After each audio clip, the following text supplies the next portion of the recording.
Hi and welcome to my channel. This video is going to give a quick rundown on how to make your own budget binder with cash envelopes. This is one of Dave Ramsey's method for saving. So you will need a cutter machine type, so whether it's a Cricut or a Silhouette or something similar, to cut the vinyl to put on the front of the binder and to put on the envelopes. I use Canva for the fonts and the graphics for the front of the binder and the envelopes, and I've linked a previous video if you look in the top corner of how this is done.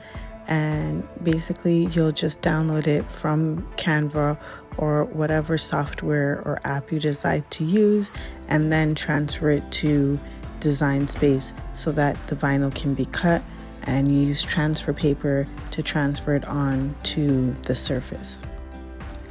Again, the link is below for all the supplies that you'll need, and happy budgeting!